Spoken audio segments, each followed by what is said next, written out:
Hoje, os cientistas estudam pessoas que contam histórias convincentes de que foram outros indivíduos. Na Universidade de Virgínia, um grupo de psiquiatras usa a ciência para desvendar os segredos da reencarnação. Desde os anos 60, a Divisão de Estudos da Percepção coleta casos de crianças que alegam ter memórias de vidas passadas. O grupo tem registros de 2.500 crianças. Bom, eu acho que a pesquisa indica para as pessoas que estão abertas a considerar a possibilidade que existem evidências de que a consciência às vezes pode existir separadamente de um cérebro funcional. Então, no caso dos relatos dessas crianças, olhando para os melhores casos, eles fornecem evidências de que às vezes pode existir uma passagem de lembranças e emoções. Elas parecem ter saído de uma vida e passado para outra. Maio de 2000, Lafayette, Louisiana. Uma mãe acorda ouvindo os gritos de seu filho de 2 anos. Ele estava deitado de costas e estava chutando com os pés para cima e batendo os punhos no ar, chutando, chutando e gritando com todo o ar dos pulmões. Andrea Leininger não consegue acalmar seu bebê James. Depois de algum tempo, ele volta a dormir. Ela acha que o pesadelo acabou. Mas, na verdade, é só o começo. Depois, na noite seguinte, aconteceu de novo. Foi a mesma coisa, com o mesmo movimento de chute. E quanto mais ele fazia, mais bizarro ficava, porque era uma coisa muito específica e muito repetitiva. Isso marcou o início de um dos casos mais bem documentados de uma possível reencarnação da história. Atualmente, James Leininger tem 12 anos.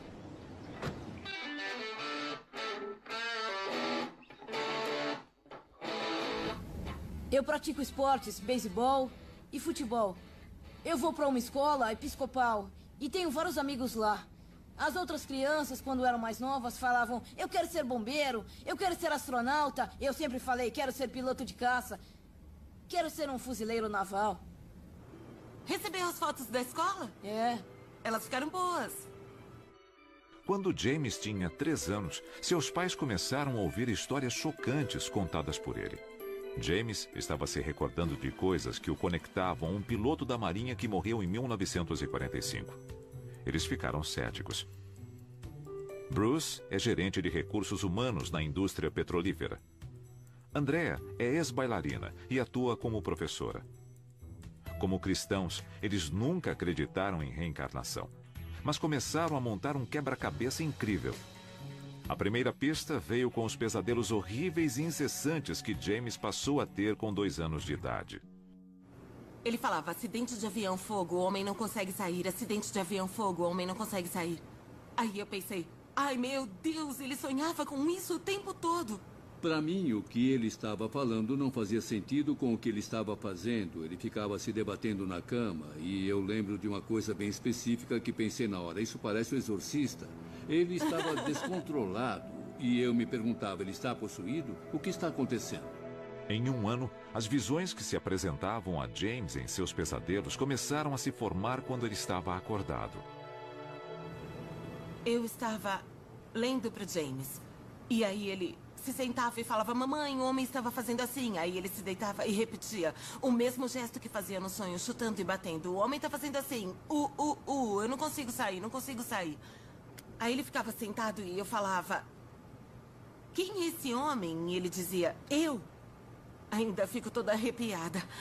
Uma vez, o Bruce perguntou: o que aconteceu com seu avião? Ele falou que caiu depois de pegar fogo. E por que seu avião caiu? Ele disse que foi atingido.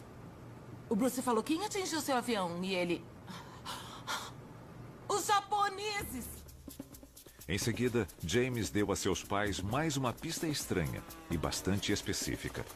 O nome do navio de onde ele afirmava que havia decolado com seu avião. Eu perguntei: esse navio tem nome? E ele respondeu: Natoma. Eu nunca tinha ouvido essa palavra na vida. Então fui até o escritório, liguei o computador e pesquisei.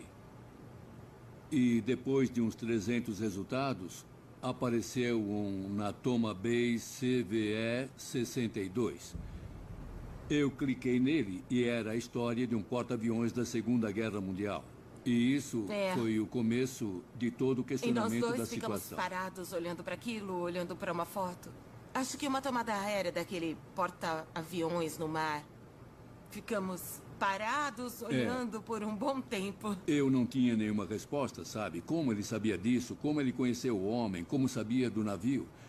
E o que isso significava. Foi aí que pensei, vou descobrir o que está acontecendo. Eu não sei como vou fazer isso, não sei o que vou descobrir, mas não vou parar de pesquisar até conseguir o máximo de respostas possível. Foi o suficiente para que Bruce fizesse uma investigação que começou com muita pesquisa. Nos 2 anos seguintes, ele descobriu a história do homem do Natoma Bay, inclusive sua morte. E James continuava dando pistas adicionais atormentadoras e sinistras. Eu continuava perguntando, lembra do seu nome? Lembra como se chamava? E ele sempre falava James. E eu pensava, ele tem 2 anos, tá confuso e acha que eu tô perguntando o nome dele. Depois, James começou a desenhar. Acho que foi uma das minhas missões. Uma missão, você lembra dela? Lembro. Eu gosto muito desse. Ele repetia os mesmos desenhos. Como um filme, comprimido em apenas um frame. Uma batalha aérea. Artilharia. Um avião em chamas. E sua assinatura, James 3. Um dia eu estava na cozinha lavando a louça, o James tinha tomado café da manhã e estava brincando com um avião. E ele falou, mamãe, antes de eu nascer eu era piloto, meu avião levou um tiro no motor, caiu na água e foi assim que eu morri. Eu fiquei paralisada. Foi uma coisa tão bizarra para ele falar.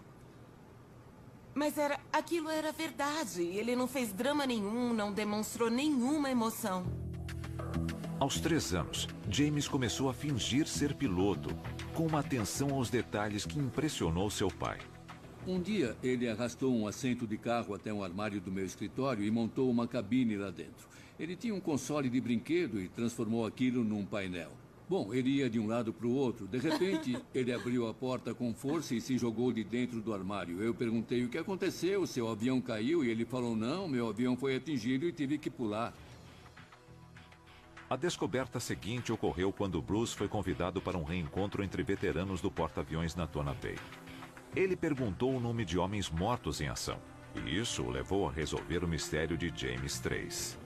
Ele me ligou e falou, você não vai acreditar, só tem um homem do Natoma Bay que foi morto na batalha de Iwo Jima. O nome dele era James M. Houston Jr. Eu falei, peraí, então o James 3 é o James III. Eu fiquei muito empolgada, eu pensava, é ele. James M. Houston Jr. O nome dele é James, pode ser James III. James Houston Jr., piloto da Marinha na Segunda Guerra Mundial. Com 21 anos de idade, no dia 3 de março de 1945, seu avião foi atingido sobre Chichijima. Agora, os pais céticos haviam encontrado evidências de que seu filho realmente havia reencarnado. James Leininger, um garoto da Louisiana, passou a infância contando lembranças de quando foi piloto da Marinha durante a Segunda Guerra Mundial. Memórias de uma vida passada que seus pais não poderiam mais ignorar. Dos 2 aos 6 anos de idade, James continuou fornecendo provas de uma incrível possibilidade de ele ser James Houston reencarnado. Esse avião, o Wildcat, é o avião em que James Houston caiu. E ele foi o piloto de teste do Corsair. Ele testava esse modelo decolando de um porta-aviões. O F-18 é o avião que eu quero pilotar quando crescer. Desde os 2 anos, James mostrava uma fascinação incomum por shows de aviões militares e uma estranha familiaridade com aeronaves vintage. Com muita cautela, seus pais fizeram contato com a única parente viva de James Houston, sua irmã, Annie. A princípio, ela não sabia o que pensar sobre o menino que afirmava ser seu irmão reencarnado.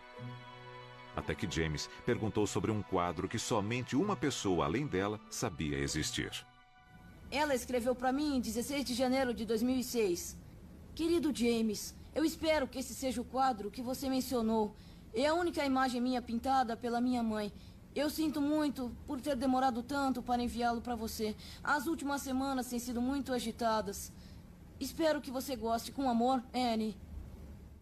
James acreditava e ainda acredita que a alma do piloto morto perguntou pelo quadro.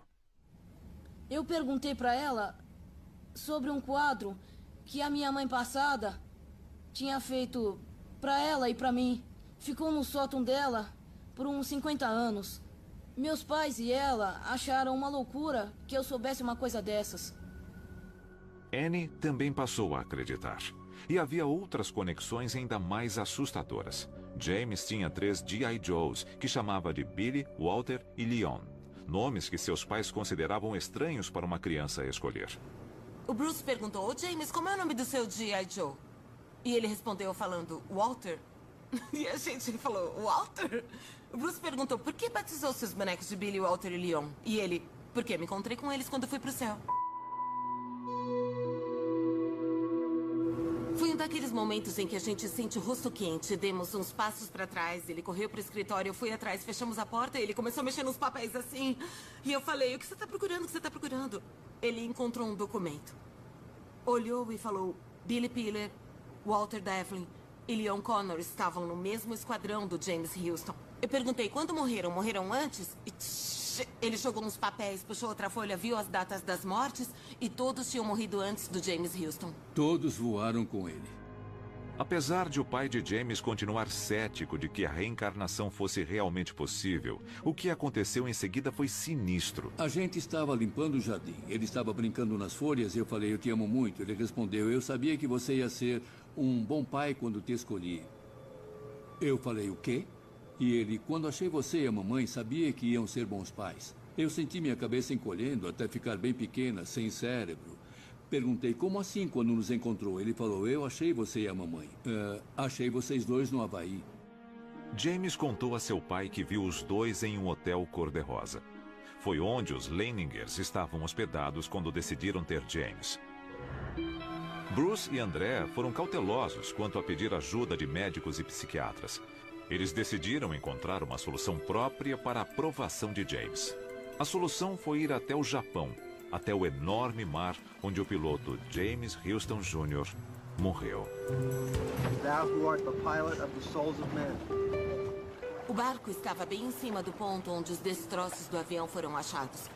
O Bruce fez uma homenagem bem bonita e eu achei que aquele era o momento perfeito para eu falar. Bom, eu estava lá com o James e aí eu disse... O James Houston faz parte da sua vida praticamente desde que você nasceu e ele sempre vai ser uma parte importante de quem você é. Mas você tem uma vida como o James Leininger e está na hora de você se despedir do James Houston e ele... Começou a chorar. Começou a chorar e chorou por uns 20 minutos. Ele emocionou todo mundo. Foi a coisa do mais bar. triste que eu já vi. Todo mundo ficou... Chorando. James Houston. Goodbye, James and Houston. Good job.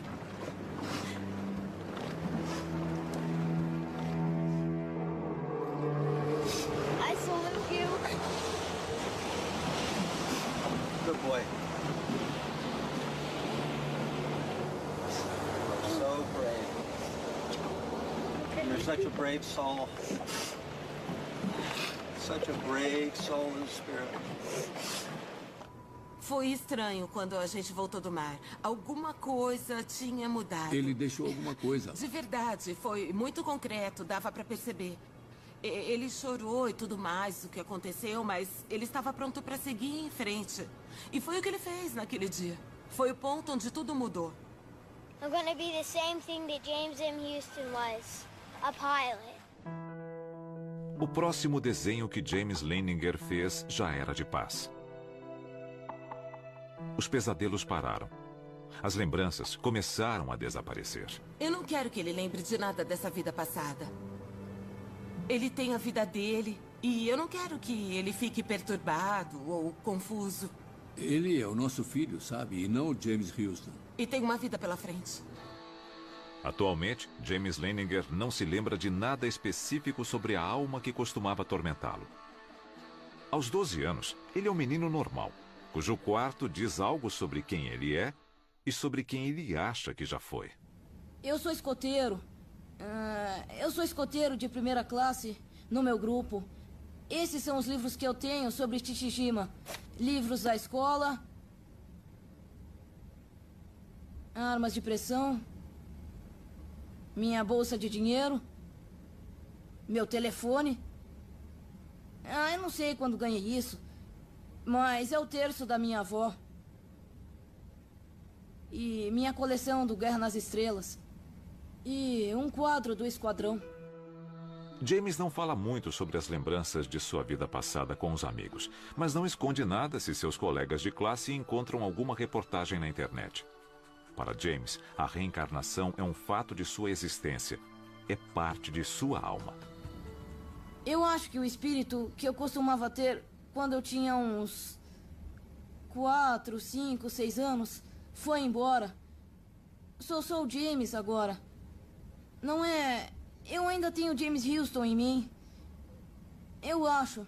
Mas agora não é uma coisa ruim. É mais a parte de paz da história da vida dele. Em vez do acidente de avião e da morte dele. Eu não penso muito na minha história agora. Eu não costumo falar sobre isso. Mas se as pessoas me perguntarem, eu vou responder. Bom, eu fui cético desde o começo. Eu ainda tenho muita dificuldade para falar isso realmente aconteceu, sabe? Mas aconteceu. Então a questão é como aconteceu, eu não sei. Por que aconteceu? A gente pode dar uns palpites, mas o fato é que isso acontece. Então as pessoas deviam prestar mais atenção, não devem ignorar porque é uma criança de 2 anos falando uma coisa que parece sem sentido para você. Do ponto de vista das pessoas com quem conversamos, que tentam fazer uma pesquisa científica a respeito, eu compreendo perfeitamente o pensamento racional. Mas isso não é racional. Eu lutei contra isso espiritualmente. Mas cheguei à conclusão de que agora eu tenho um sistema de crença tridimensional em vez de bidimensional. Na divisão de estudos da percepção da Universidade de Virgínia, o Dr. Jim Tucker examinou James Leininger. Tucker desenvolveu o que chama de escala de força do caso para a reencarnação. James foi avaliado como quase perfeito. A idade média, quando começam a mencionar, é de 38 meses. Geralmente 2 ou 3 anos quando começam. E algumas crianças falam sobre essas coisas a qualquer hora do dia ou da noite. Às vezes o caso começa com pesadelos, como foi no caso do James Leininger.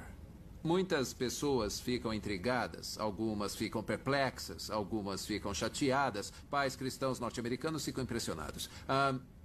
Mas, independentemente da reação, as crianças falam a respeito por algum tempo e depois, geralmente, quando estão com 5 ou 6 anos, parece que esquecem e passam a levar a vida normalmente.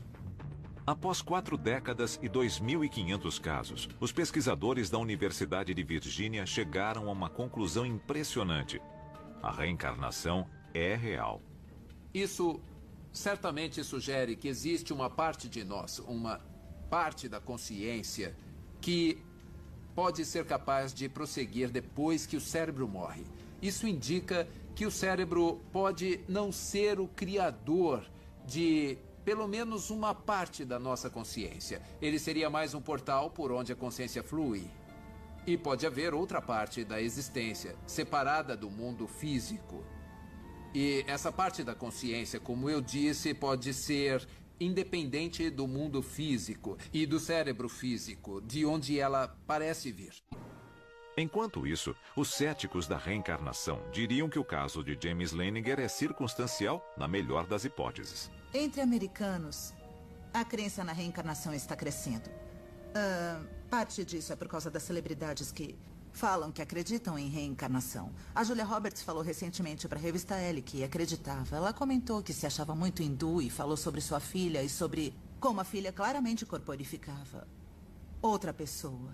Minha opinião sobre isso é que os americanos gostam de reencarnação porque, de maneira comparativa, a vida aqui é boa. Porque, senão, eles iam querer o céu, que é um destino eterno em outro lugar, quando a vida está ruim na Terra e você quer se livrar disso.